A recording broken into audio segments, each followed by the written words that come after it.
Olá, graças e paz, mais uma manhã com vocês neste quadro Café com Reflexão. E eu quero ler uma referência bíblica para meditarmos mesmo nesta manhã, ou refletirmos, né? Que é João 8:36, que diz: "Pois se o Filho vos libertar, verdadeiramente sereis livres." Interessante é que a palavra de Deus ela está nos trazendo uma proposta interessante acerca da libertação e da escravidão, mas a Bíblia também ela está nos trazendo, o próprio Jesus ele está falando que existem três tipos distintos de eunucos: aqueles que nasceram assim, aqueles que foram feitos pelas mãos humanas e aqueles que se castraram por amor do reino. E quando ele está falando de eunuco, eu penso que todos vocês sabem o que é o eunuco, não é? Um homem castrado para servir no harém de um rei. E quando Jesus está falando isso, ele está falando que tem eunucos, sim, que foram castrados pela mão de homens. Então é este contexto aqui para servir no harém do rei. Ainda que a Bíblia, no livro de Atos, também está nos mostrando Filipe emparelhando a uma carruagem que tinha um eunuco da rainha de Candace, que era um servo ou um senhor, né, de alto escalão, e também está mostrando o eunuco nesta condição, alguém que servia o propósito de um rei, de uma rainha, que era aqui um mediador, um interlocutor, mesmo um representante do embaixado em outro país, mas também está trazendo esta consciência do eunuco como sendo aquele que foi castrado por mãos humanas para fazer algo que seja útil para si mesmo, ou mesmo para a própria nação, ou para o harém. E nesse contexto a gente vai pegar também o terceiro tipo de eunuco, que é o eunuco que se castra pelo amor de Deus, pelo amor do próprio reino. E nesse contexto é o caso de Paulo. Paulo, ele chega a propor que os demais apóstolos todos tinham a possibilidade de ter uma esposa, irmã e companheira, mas somente ele estava ali trabalhando. Ele e João está propondo isso, né? Estavam trabalhando nesse contexto, e quando ele está falando isso, necessariamente ele está falando que ele fez uma opção de ser eunuco em detrimento do reino, ou para servir o reino. E assim a gente vai pegar também três tipos bem distintos de escravos, que é o escravo, aquele que foi capturado por alguém, uma nação inimiga, não é? Então trazia, saqueava os bens e depois pegava os homens fortes, trazia e vendiam mesmo como escravos. Aqueles que nasceram escravos também, porque já era de uma geração de escravos na casa do seu senhor, e aqueles que se tornaram escravos por amor do reino de Deus. E aqui, quando a Bíblia está falando, se o Filho vos libertar, verdadeiramente sereis livres, nos traz algo de suma importância, porque enquanto estávamos servos do mundo e do pecado antes da fé cristã, inconscientemente estávamos escravizados e não tinha condição nenhuma da nossa libertação caso quiséssemos sair forro ou ter a nossa carta magna, né, a nossa carta áurea de libertação de uma escravatura, por exemplo. Não podíamos porque éramos escravos, não é? Que a Bíblia está falando que de fato estávamos servindo ao Senhor deste mundo, escravizado mesmo pelo pecado. E aqui, quando Jesus nos liberta, nós temos a possibilidade de fazermos opção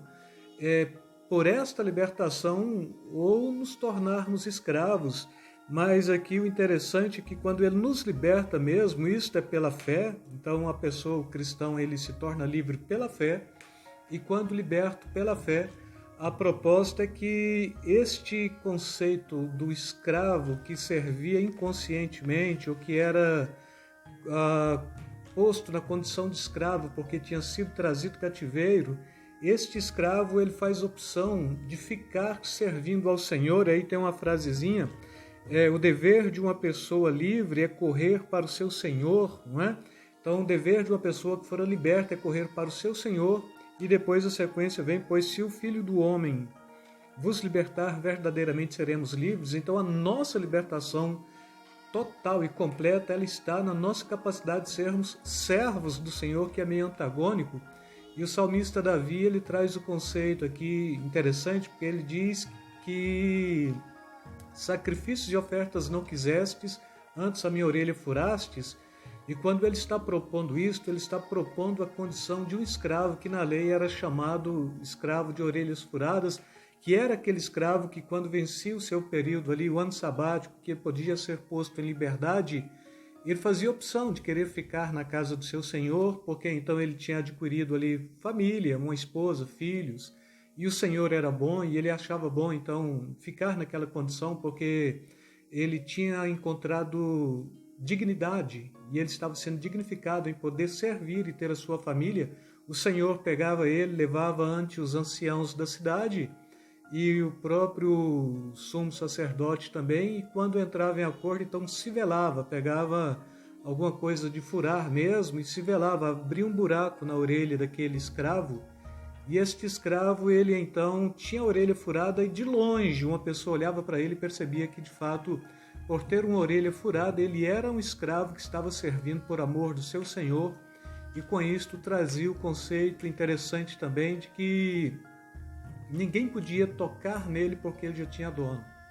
Ele já era propriedade exclusiva de alguém.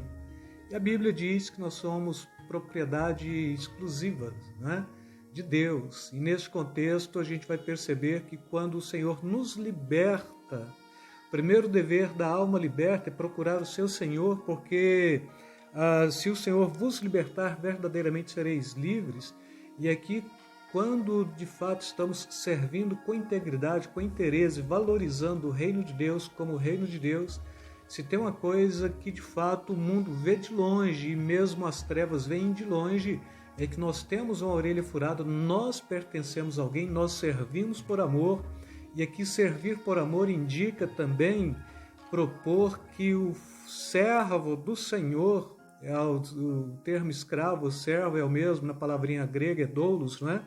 Ele é alguém que se condiciona à postura de servo, e aí, ainda que a Bíblia nos traga consciência de que somos filhos adotados mesmo pelo Espírito Santo, ainda assim a Bíblia também está nos trazendo a proposta que a diferença do filho quando criança e do escravo é nenhuma, e pode acontecer de um escravo ter mais valor do que a criança, porque o escravo ele vai poder ser o aio, o tutor daquela criança para ensiná-la, e quando ela chega à maioridade, é que então ela alcança ali liberdade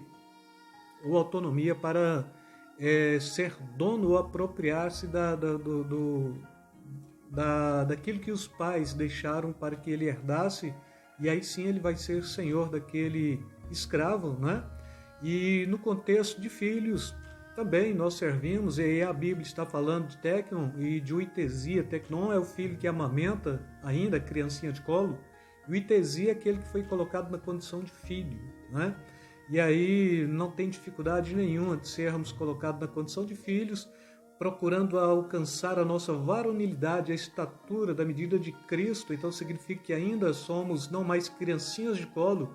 mas não somos amadurecidos ainda, então de alguma forma filhos, não é?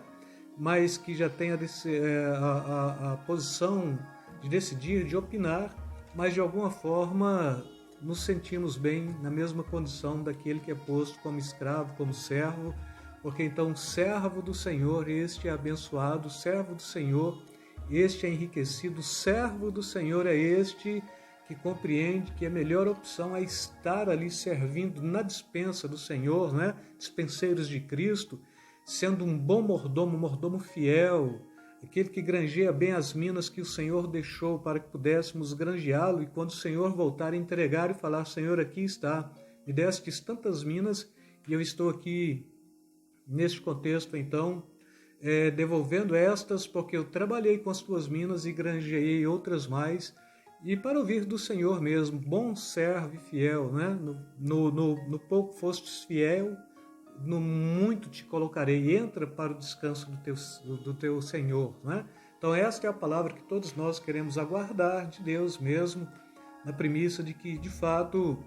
o que nós somos mesmo, estes que foram servos do pecado, mas redimidos em Cristo Jesus, resgatado em Cristo Jesus para termos liberdade e fizemos a opção de estarmos servindo a Cristo, porque então a plena liberdade do cristão está em poder servir, e nesse conceito do servir aqui a Cristo em plena liberdade, tenho liberdade para fazer aquilo que o Espírito Santo me conduzir para fazer. Então a consciência sempre vai ser uma consciência pura, limpa, e jamais estarei esbarrando em qualquer contexto ético, qualquer postura que de fato possa manchar a minha condição de liberdade, mas sabendo que pelo Espírito Santo a minha liberdade ela é policiada e ela é ao mesmo tempo condicionada para que eu possa compreender a liberdade dentro daquilo que de fato é liberdade para o reino de Deus, e não cair naquilo que a gente chama de libertinagem, ou usar da liberdade para dar vazão à carne, né? Mas queremos usar da liberdade para de fato servir com integridade aquele que nos libertou e aquele que nos comprou do mercado de escravo e nos deu a possibilidade de sermos o que somos, filhos de Deus, mas que se condicionam a uma postura de servos para servir bem e trazer aqui esta proposta, eu diria, querigmática, da proclamação, não é? Anunciar de fato quem é o Senhor. Se tem orelha furada, logo todos vão perceber, e com isto o nome do Senhor será glorificado e eu serei dignificado, não é? Com isto, mais uma vez, quero deixar aí beijo na alma, beijo no coração, e quero me despedir de vocês mais uma vez também, na graça e na paz do nosso Senhor e Salvador Jesus Cristo. Fiquem todos na paz.